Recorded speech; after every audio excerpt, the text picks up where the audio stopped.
اگر ابھی تک آپ نے ہمارا چینل سبسکرائب نہیں کیا تو اسے سبسکرائب کیجیے گا اور ساتھ والے بیل آئیکن کو ضرور پریس کیجیے گا تاکہ جب بھی لیٹسٹ ویڈیو آئے اس کا نوٹیفیکیشن آپ تک پہنچ پائے۔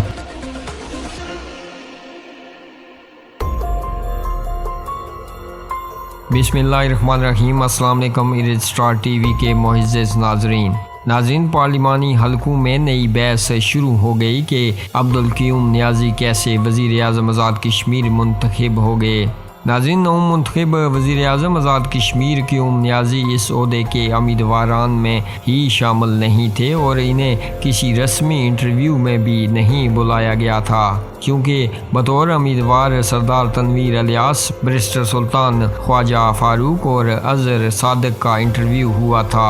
ناظرین، ذرائع کے مطابق قیوم نیازی کی بطور وزیر اعظم نامزدگی میں دعاؤں کا اثر زیادہ ہوا۔ استخارہ اور ضیاء میں ضلع پونچھ کا نام آیا، جس پر فیصلہ ہوا۔ وزیر اعظم نے امیدواروں اور پارٹی سیاست کو دیکھتے ہوئے روحانی طریقہ کار کے مطابق فیصلہ کیا۔ ناظرین، وزیر اعظم آزاد کشمیر کی نامزدگی پر انتہائی رازداری سے مشاورت ہوئی اور وزیر اعظم عمران خان کے قریبی حلقوں سے مشاورت کے بعد کورال ضلع پونچھ کے نام نکلا، جس کے باعث ضلع پونچھ کی 7 نشستوں میں حلقہ LA-18 پر اتفاق کیا گیا۔ ناظرین، نو منتخب وزیر اعظم قیوم نیازی سے وزیر اعظم عمران خان کی عباس پور جلسہ سے پہلے جان پہچان نہیں تھی، جس کا اندازہ اس بات سے لگایا جا سکتا ہے کہ وزیر اعظم عمران خان نے قیوم نیازی کے نام پر بھی دوران جلسہ ہی تعجب کا اظہار کیا تھا۔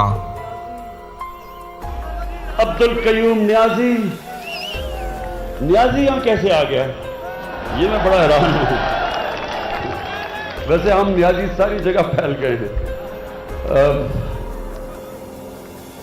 ناظرین، چونکہ وزیر اعظم عمران خان روحانیت پر یقین رکھتے ہیں اور آزاد کشمیر کے وزیر اعظم کے انتخاب کے لیے بھی انہوں نے سرپرائز دیا ہے، تو اس حوالے سے معروف صحافی وقار ستی نے بڑا دعویٰ کیا ہے۔ انہوں نے سماجی رابطوں کی ویب سائٹ ٹویٹر پر ٹویٹ کرتے ہوئے لکھا ہے کہ وزیر اعظم عمران خان کو اہم روحانی شخصیت نے مشورہ دیا ہے کہ آزاد کشمیر کے وزیر اعظم کے لیے 13 اور 18 کے نمبر فائدہ مند ہیں، اس لیے حلقہ LA-13 اور 18 سے بالترتیب انصر عبدلی اور قیوم نیازی کو خصوصی طور پر PM ہاؤس کے ہیلی کاپٹر پر اسلام آباد بلایا گیا۔ ناظرین، ایک اور ٹویٹ میں انہوں نے کہا کہ پاکستان تحریک انصاف کو کشمیر میں چوتھا عین مل گیا، پہلے عارف علوی، عمران خان اور عثمان بزدار کے بعد اب عبدالقیوم نیازی۔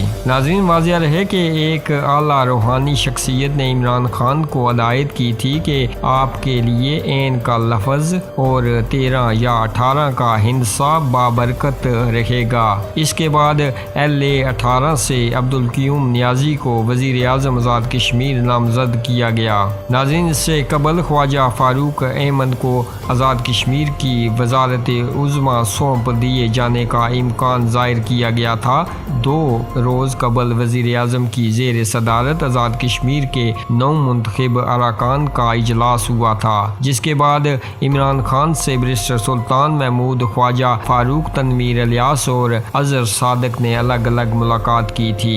ناظرین، وزیر اعظم عمران خان نے ہر امیدوار سے 15 منٹ کی ملاقات کی، تاہم عبدالقیوم نیازی ان میں شامل نہیں تھے۔ ناظرین، اس بات میں کوئی دو رائے نہیں کہ بیرسٹر صاحب نے پچھلے 5 سال بہت محنت کی ہے۔ PTI کو AJK میں لانے اور اس مقام تک پہنچانے میں بیرسٹر صاحب کا بہت بڑا ہاتھ ہے۔ تنویر الیاس صاحب نے ابھی سیاست میں قدم رکھا ہے، سو ان سے زیادہ لوگ واقف نہیں۔ خواجہ فاروق صاحب بھی سینئر سیاستدان ہیں اور ایک اچھے انسان بھی ہیں۔ خواجہ فاروق یا بیرسٹر صاحب میں سے کسی ایک کو وزیر اعظم بنانا چاہیے تھا، مگر ہر کام میں اللہ کی بہتری ہوتی ہے، شاید ان کے لیے یہی بہتر ہو۔ اب جو وزیر اعظم بنے ہیں، اللہ ان سے عوام کی بہتری کے کام لے اور انہیں حق پر لڑنے اور عوام کے مسائل حل کرنے کی توفیق عطا فرمائے، آمین۔